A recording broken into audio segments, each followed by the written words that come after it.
Bismillahirrahmanirrahim. Radhiyallahu ankum.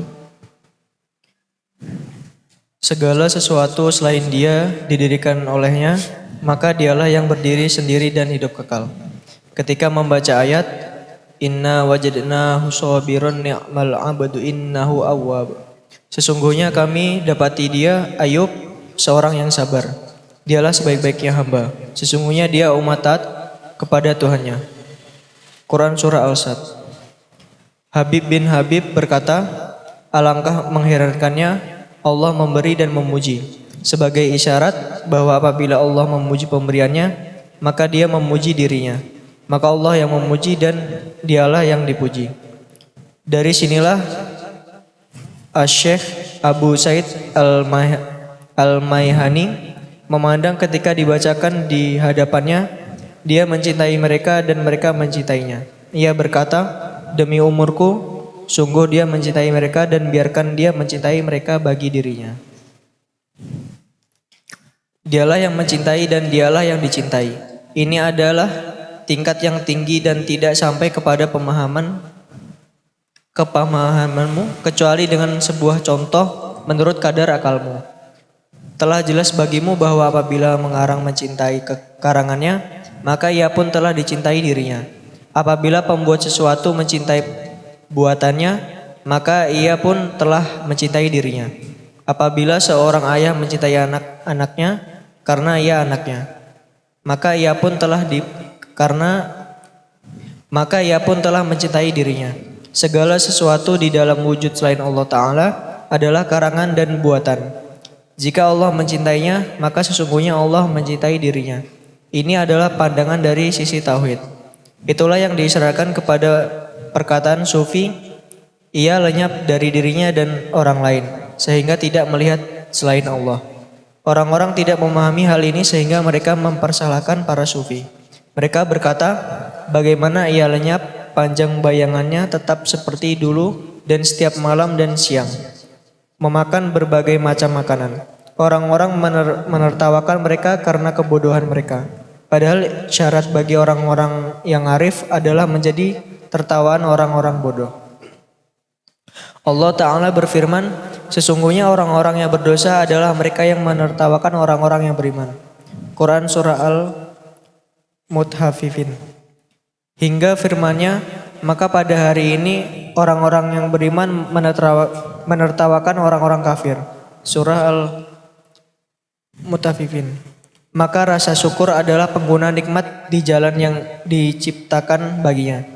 Contohnya seorang raja mengirim kepada seorang sahayanya seekor kuda dengan segala keperluannya untuk dikendarai. Jika ia menaiki dan menggunakannya di jalan yang telah ditetapkan baginya, maka ia pun menggunakan nikmat itu dengan semestinya. Jika ia menaikkannya dengan menjauh dari raja, maka itu adalah kebodohan yang mengingkari nikmat. Allahu a'lam. Bismillah, alhamdulillah, wassalatu wassalamu ala sayyidina Rasulullah Muhammad bin Abdullah wa alihi wa sahbihi wa man wala. Allahumma salli wa sallim ala sayyidina Muhammadin wa ala alihi wa sahbihi ajma'in, amma ba'd. Syukur kita kehadiran Allah kembali dipertemukan di majelis yang mulia ini dalam keadaan sehat walafiat. Kita memohon kepada Allah agar senantiasa dijadikan hamba yang istiqomah di dalam kebaikan dan menjadikan kita sebaik-baik hamba yang mendengarkan apa yang kita pelajari bersama, juga menjadikan kita sebaik-baik hamba mengamalkan apa yang kita dapatkan. Amin ya rabbal alamin. Masih di dalam pembahasan bab sabar dan syukur. Al-Imam Ghazali alaihi rahmatullah menjelaskan kepada kita, melanjutkan dari kajian syukur, segala sesuatu selain Allah Dia yang menjadikannya, maka dialah Allah yang berdiri sendiri dan hidup kekal. Naam. Selain daripada Allah, fana, tidak ada yang kekal. Ma indallahi baq, apa yang ada di sisi Allah itu kekal. Ketika membaca ayat inna wajadnahu sabiran ni'mal abdu innahu awwab pada Al-Quran surat Shad, sesungguhnya kami dapati dia Ayub seseorang yang sabar. Dialah sebaik-baik hamba, sesungguhnya dia amat taat kepada Allah Tuhannya. Banyak di sini daripada para ulama tafsir yang menafsirkan daripada kisah atau tauladan di dalam Al-Quran yang Allah kisahkan kepada Nabi kita Muhammad sallallahu alaihi wasallam untuk sama-sama kita orang beriman menjadikannya tolak ukur di dalam kehidupan kita sehari-hari. Bahwa semua yang ada tidak luput daripada ciptaan Dia Allah Ta'ala, dan dari semua ciptaannya, ketetapannya, takdirnya, qada dan qadarnya mesti membawa hikmah dan kebaikan, walaupun itu sesuatu yang mungkin kita tidak terlalu menyukainya. Allah memberitahukan kepada Nabi kita Muhammad sallallahu alaihi wasallam bagaimana seorang utusan yang bernama Nabi Ayub itu memiliki kesabaran yang tinggi, rasa syukur yang besar. Karena apa? Sebabnya cuma satu, dia meyakini yang didapati semua datangnya dari Allah. Nabi Ayub ini adalah seorang nabi Allah, banyak kelebihan dalam perkara duniawi juga, termasuk Allah memberikan kelebihan yang luar biasa untuk Nabi Ayub. Hartanya berlimpah, aset banyak, anak-anak banyak, keturunan, ya. Tapi perlu kita ingat bahwasanya semua itu adalah ladang ujian, anak ujian, harta ujian, cobaan, ya.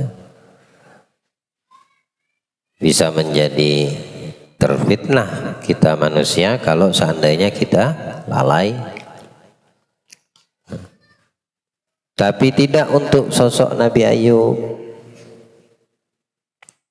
Dengan keberkahan yang dia dapatkan dalam perihal duniawinya, mau istri, harta, kekayaan, anak-anak, keturunan, tidak melalaikannya daripada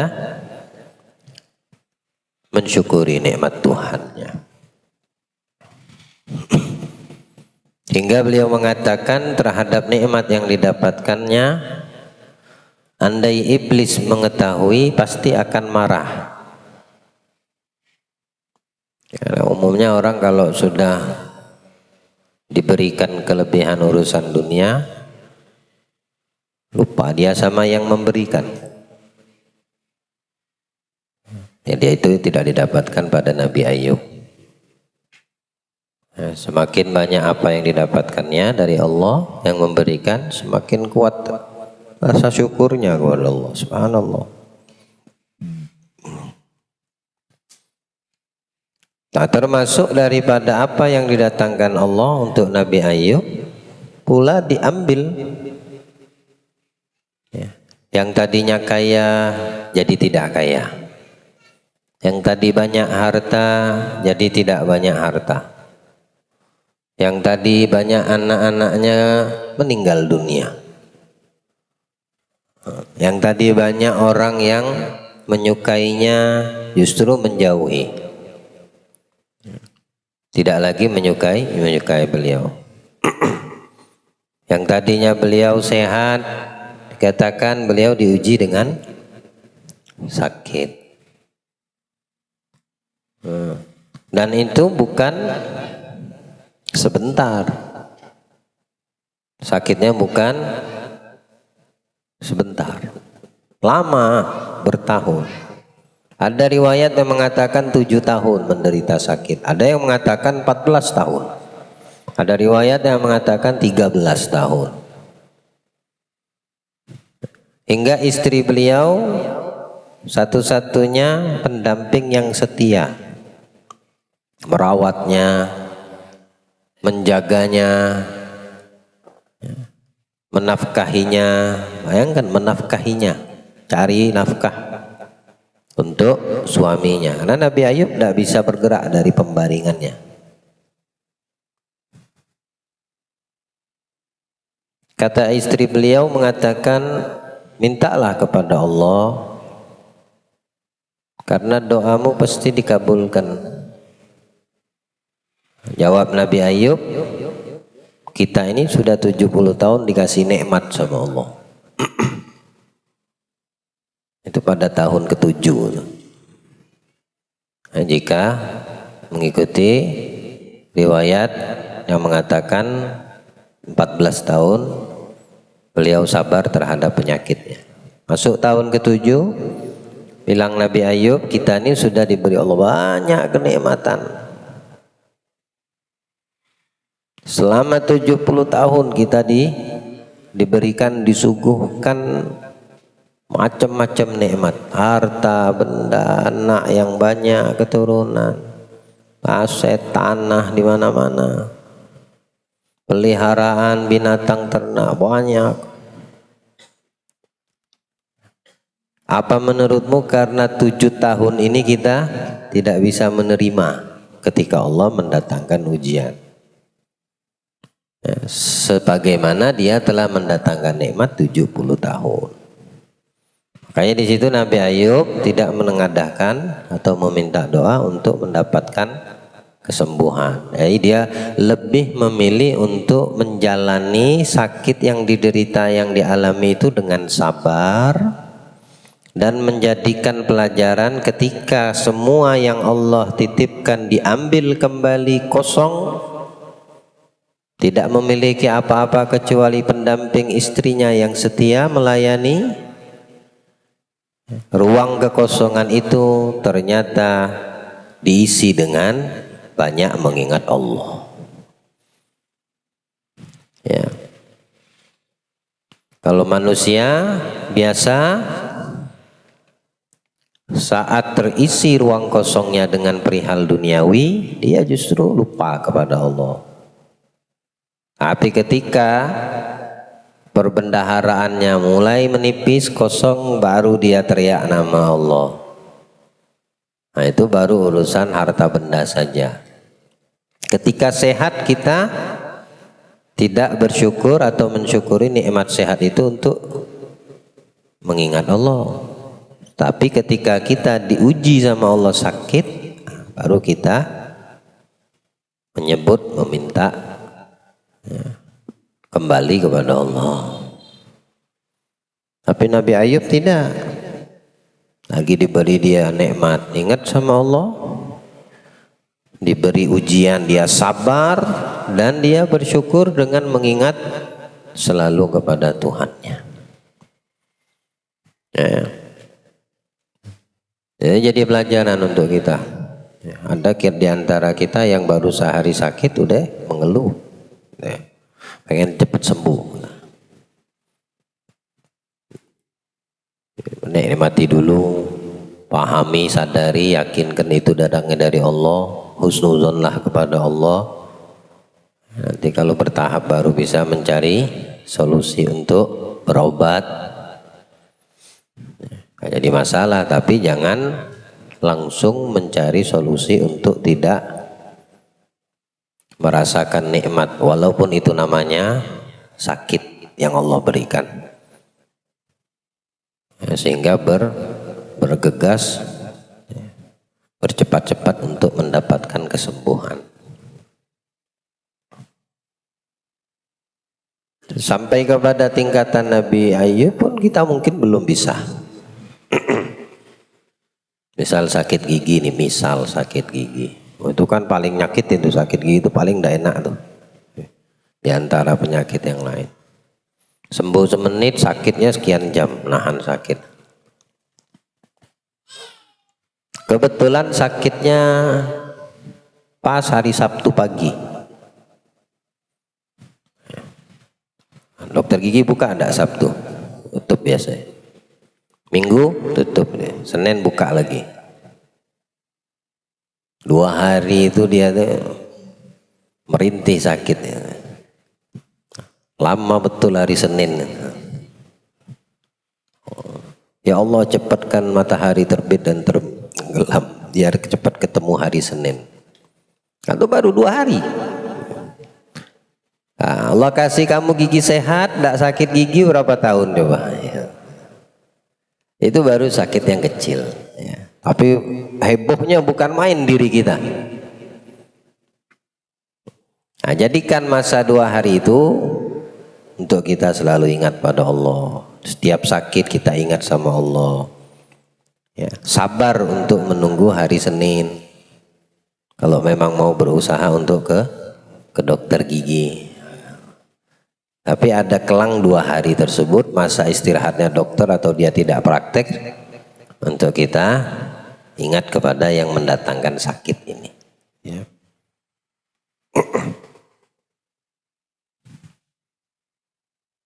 Cari makan istrinya, kerja sampai dikatakan istrinya itu bekerja dari rumah ke rumah untuk sesuap makanan buat suaminya, buat dirinya, buat anaknya yang masih hidup. Dan tidak sedikit pula dari pintu ke pintu menolak, tidak mau nerima lamaran kerjaan itu. Maksudnya lamaran kerjaan. Apapun yang bisa dibantu dan menghasilkan gandum untuk dikelola buat makan, yang akan dikerjakan. Dan tidak sedikit yang menolak. Sampai dikatakan beliau itu, istri Nabi Ayub, memotong rambutnya dan menjual sebagian rambutnya itu untuk mendapatkan uang supaya bisa beli makanan. Ditanya sama Nabi Ayub, ini dapat dari mana? Dari kerja, untuk kita bisa makan. Beberapa kelang hari setelahnya, potongnya lagi rambut, dijualnya lagi. Tidak tahu saya zaman itu seberharga apa rambutnya. Bagaimana cara menghargai potongan rambut itu? Mungkin rambutnya bagus kali. Allahu a'lam menjadikan apa? Entahlah. Nah, yang kali keduanya ditanya Nabi Ayub, dari mana? Kata Nabi Ayub, aku tidak bakal makan kecuali engkau mengatakan yang sebenarnya dapat dari mana ini duit. Baru diceritakan istrinya. Murka Nabi Ayub, marah karena bagian dari tubuhnya rambut itu dijual. Karena sulitnya untuk mendapatkan uang. Dan bersumpah Nabi Ayub akan mencambuknya 100 kali kalau sehat. Bernazar namanya. Nah, itu dikisahkan kalau sudah ketika Nabi Ayub diberi kesembuhan sama Allah, kalau dicambuk 100 kali untuk memenuhi nazar dan sumpahnya, bisa-bisa mati istri. Tapi Allah di sini memberikan wahyunya, mengajarkan kepada Nabi Ayub untuk memenuhi sumpahnya, menghukum istrinya tadi. Namanya sumpah harus ditunaikan, ya, janji harus ditepati. Cuma dengan cara yang lain, tidak dengan 100 kali cambuk. Kenapa? Melihat istrinya itu istri yang soleha, istri yang baik, yang menemani suami sakit puluhan tahun, belasan tahun, sabar. Ini laki bininya sabar, subhanallah. Jarang didapetin di zaman kita saat ini. Ya, sosok-sosok yang dikriteriakan dalam Al-Quran ini, kalau tidak kita yang menciptakannya sendiri dengan tuntunan dan bimbingan agama, maka sulit akan mendapatkan. Saat kita suami punya kekayaan, istri kita taat, baik, ikut, nurut. Ketika suaminya anjlok, bangkrut, tidak punya kekayaan lagi, bisa jadi istrinya kabur. Nah, itu yang banyak di zaman kita, dan di akhir zaman itu sudah diantara tanda-tanda akhir zaman. Ya, kedurhakaan seorang istri banyak terjadi terhadap suami. La ilaha illallah. Allah berikan kita pemahaman. Bersabar, mengurus kebaikan itu tidak dilupakan Allah. Maka Allah memberikan jalan keluar kepada Nabi Ayub agar mengumpulkan 100 biji lidi. Dan kata Allah, pukulkan itu untuk menunaikan sumpahmu 100 kali cambuk tadi. 1 kali pukulan kena 100 kali hitungan. Ya, tidak luka, tidak mati. Mukulnya juga bukan kuat. Mukul begitu saja. Yang penting 100 lidi itu terkena ke tubuhnya istri karena menunaikan sumpah pada dirinya, ya, sang suami tadi.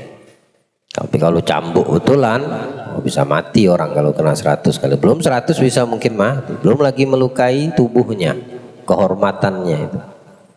Kayak kalau dengan sapu lidi, tidak ada luka, tidak ada memer, tidak ada apa. Tapi terpenuhi hitungan 100 cambuk. Nah, saat itulah Nabi Ayub berdoa, minta sama Allah. Dan Allah ceritakan ini dalam Al-Quran. Nah, itu ayatnya, surat Shad 44. Wadhkur abdana Ayyuba idh nada rabbahu anni massaniya syaitanu binusbin wa adab. Dan ingatlah akan hamba kami Ayyub. Kalimat wadhkur, ingatlah, artinya untuk kita pahami bersama, wahai orang yang beriman. Kalimat mengingat itu perlu diulang-ulang, bukan sekali, 2 kali, tapi berulang kali supaya tidak lupa. Kalau sudah diulang lagi, nah itulah pentingnya kita membaca Al-Quran itu harus berulang-ulang. Mengingat dan mengambil ibrah pelajaran dari kisah-kisah para anbiya dan rasul utusan Allah dan orang-orang solehin di dalam Al-Quran berulang-ulang. Meskipun kamu sudah paham, meskipun kamu sudah pernah sering kali dengar cerita, ulang lagi, ulang lagi. Gak boleh kita jenuh. Karena ilmu begitu. Harus diulang, datangin, hadir majelis, ulangi lagi. Jangan sekali datang, setahun absen. Nanti malam Sabtu besok ulangi lagi di sini. Atau di mana majelis yang ada di waktu yang sama, di hari yang sama, ulangi lagi minggu berikut, ulang, dan terus begitu. Ternyata Al-Quran mengatakan wadhkur, banyak itu kalimat wadhkur di dalam Al-Quran itu bukan satu, banyak. Wadhkur isma rabbika wadhkur fil kitabi, banyak tuh ayat-ayat yang mengawali dengan kalimat ulangi, ingat, ulangi gitu. Dan ingatlah, kata Allah, hamba kami Ayub ketika dia menyeru kepada Tuhannya berdoa. Sungguh aku diganggu syaitan dengan penderitaan dan bencana. Para ulama mengatakan ini kiasan daripada apa yang Allah datangkan dengan mengembalikan segala yang buruk itu kepada syaitan. Padahal yang mendatangkan sakit Allah, Paham? Yang memberi kita sakit sembuh siapa? Allah. Yang mendatangkan musibah, ujian, bencana siapa? Allah. Tapi di sini Al-Quran, para ulama tafsir mengatakan dikembalikan oleh Nabi Ayub kepada syaitan, karena syaitan itu malapetaka. Memang dia tercipta untuk mengajak, mendatangkan yang buruk, bencana yang nggak bagus.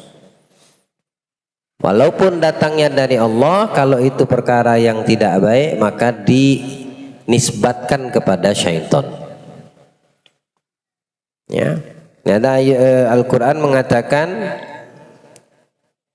sesungguhnya aku diganggu syaitan. Tapi yang mendatangkan sakit siapa? Syaitan yang mendatangkan? Tidak ada. Tidak ada mudarat atau manfaat yang terjadi kecuali dengan izin Allah. Tapi ketika itu bentuknya yang mudarat, yang tidak mau kita terima, yang nggak bagus, maka dinisbatkan itu kepada syaitan, bukan kepada Allah. Kalau yang bagus, yang baik, ya kepada Allah. Baik tidak baik, Allah yang mendatangkan. Urkud birijlika hadza mughtasalun baridun wa syarab. Bilang Allah kepada Nabi Ayub, hentakkan kakimu di bumi yang ditentukan sama Allah. Maka keluarlah dari hentakan kaki Nabi Ayub tadi air, mata air. Nah, dikisahkan dari hentakan, ada 2 kali hentakan. Pertama itu Allah memerintahkan kepada Nabi Ayub untuk mandikan diri itu, tubuh itu, penyakit yang ada di tubuh itu dengan air tersebut. Maka mandilah Nabi Ayub, seketika sembuh penyakitnya. Seketika. Lalu Allah memerintahkan Nabi Ayub untuk kali kedua menghentakkan kaki, keluar lagi mata air, dan diperintahkan untuk minum dengan mata air tersebut. Jadi tidak usah kita heran kenapa para ulama kita mengajarkan, memberitahukan kepada kita, ada kalanya kita bawa air ke orang-orang alim, para ulama, bawa air minta doa. Ya udah, Al-Quran juga mengeluarkannya air. Allah mengeluarkan daripada kesembuhan, perantara sebabnya adalah air. Ya. Bukan datangnya yang keluar dari hentakan kaki itu obat, bukan air. Ente pun minum obat ada air tetap. Nah sekarang yang menyembuhkan sebetulnya obat atau air itu? Kalau di Al-Quran bilangnya air. Yang menyembuhkan Allah, perantaranya aja banyak. Bisa jadi air, bisa jadi tanah. Ya. Di zaman Nabi ada beberapa sahabat yang sakit. Kata Nabi, ambil tanah itu, makan itu tanah, debu itu, maka akan datang kesembuhan. Sembuh. Ya. Itu di zaman Nabi pernah terjadi. Jadi perantaranya banyak. Zaman kita obat mungkin, kimia, ya. Siapa juga di zaman kita makan tanah atau sembuh. Ya kalau yakin kita kuat, tidak apa-apa, cobalah. Antara 2, kalau yakinnya kuat, insya Allah sembuh. Kalau ragu-ragu, nambah penyakit. Kalau ragu jangan dah. Gitu. Minum obat sakit pala, misalnya tadi. Ente yakin makan rumput liar yang tumbuh di jalanan sembuh. Ya bismillah makan, semua itu dengan nama Allah. Tapi kalau yang tidak yakin, yakinnya sama Panadol misalnya, lebih sebabnya adalah Panadol untuk obat sakit kepala, tapi yakin yang menyembuhkan Allah, ya udah minum tuh Panadol. Nabi Ayub keluarnya air. Pertama dimandikan sembuh, kedua diminumkan sembuh. Wa wahabna lahu ahlahu, dan kami anugerahi dia Nabi Ayub dengan mengumpulkan kembali keluarganya. Jadi anak-anaknya yang meninggal itu ya, dihidupkan kembali sama Allah dan ditambah sama Allah dengan jumlah anak yang meninggal, anak yang baru, keturunan berikutnya. Lihat bagaimana ketika seorang hamba sabar dan bersyukur, dilipat gandakan sama Allah. Ya, dilipat gandakan sama Allah. Anak-anaknya yang meninggal dikembalikan lagi sama Allah, dikumpulkan lagi menjadi satu keluarga dan dilipat gandakan jumlah. Rahmatan minna wa dzikra li ulil albab, sebagai bentuk rahmat dari kami Allah dan pelajaran bagi orang yang berpikir sehat. Allah jadikan pikiran kita sehat dari apa yang Allah firmankan dalam Al-Quran. Ya, mudah-mudahan pikiran kita diberikan kesehatan. Ada banyak daripada itu tafsir para ulama sufikah yang memaknakan daripada ayat inna wajadnahu sabiran wa khudh biyadika dhighan fadrib bihi wala tahnat, dan ambil seikat rumput. Nah, di sini kayak rumput. Maksudnya Lydia yang mengatakan satu ikat rumput itu isinya 100 untuk menunaikan nazar dan sumpahnya menghukum mencambuk istrinya tadi. Fadrib bihi, dan pukulkanlah dengan itu, jangan engkau melanggar sumpah. Inna wajadnahu sabiran, kami mendapati Nabi Ayub seorang yang sabar, kata Allah. Ceritakan sama Nabi, kepada Nabi kita Muhammad. Dialah sebaik-baik hamba, termasuk Nabi Ayub adalah hamba yang baik di mata Allah. Sungguh dia sangat taat kepada Allah karena ketaatannya. Dalam kondisi senang tetap dia taat, tidak lalai kepada Allah. Dalam keadaan dapat ujian tetap beliau taatnya tidak berkurang, rasa sabarnya semakin kuat, rasa syukurnya kepada Allah semakin kuat. Habib bin Habib berkata, alangkah herannya Allah memberi dan menguji, sebagai isyarat bahwa apabila Allah memuji pemberiannya maka dia memuji dirinya. Ya. Syekh Abu Said Al-Maihani memandang ketika dibacakan hadap dia mencintai mereka dan mereka mencintainya. Ia berkata, demi umurku sungguh dia mencintai mereka dan biarkan dia mencintai mereka bagi dirinya. Artinya Allah Tuhan kita terhadap ciptaannya itu dia menyukai apa yang diciptakan. Allah itu menyukai apa yang diciptakannya. Nah, ketika kita menyukai apa yang kita ciptakan, itu menunjukkan makna bahwasannya kita mencintai diri kita. Maksudnya seperti itu.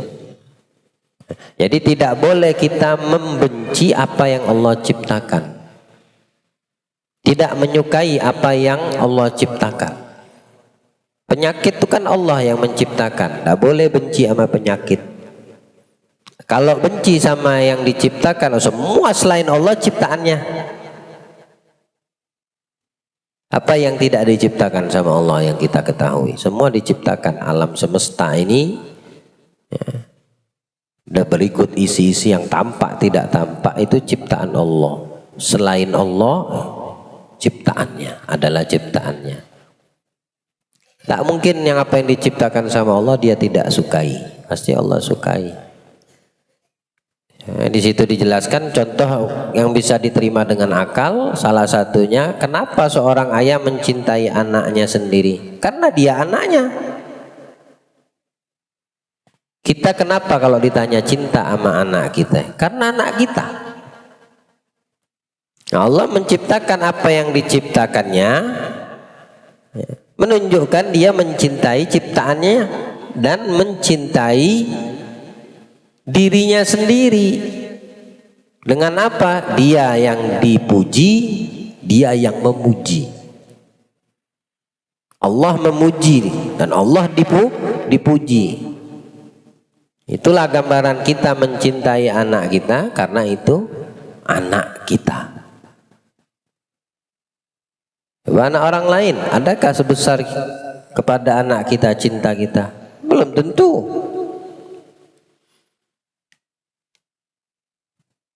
Karena dia anak kita, kita mencintainya. Dan itu adalah bentuk rasa syukur kita kepada Allah. Sebetulnya kita itu mensyukuri. Dan kita mencintai diri kita sendiri. Kayak anak-anak dibilang jangan, kata bapaknya. Kalau kenapa-kenapa pada anak yang tersakiti bapak dan ibunya. Makanya dilarang. Nah, larangan orang tua sama terhadap anak adalah bentuk yang melarang mencintai dirinya. Karena yang dilarang adalah anaknya. Sama kayak apa yang diciptakan Allah. Makanya Allah menyukai ciptaannya. Ketika terjadi yang tidak kita inginkan, sakit, ujian, cobaan,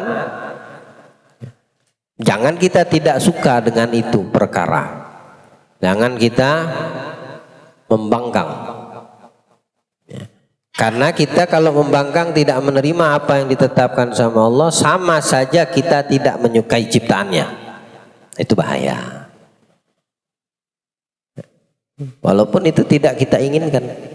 Sakit, tidak ada yang pengen sakit. Tapi tidak bisa kau juga sembuh, sehat selamanya.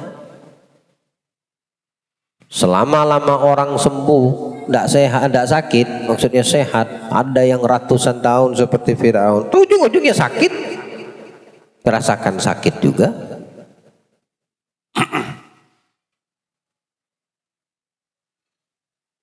Tamam. Nah, oleh karena itulah makna daripada mensyukuri, maknanya syukur di sini katakan menggunakan nikmat di jalan yang semestinya.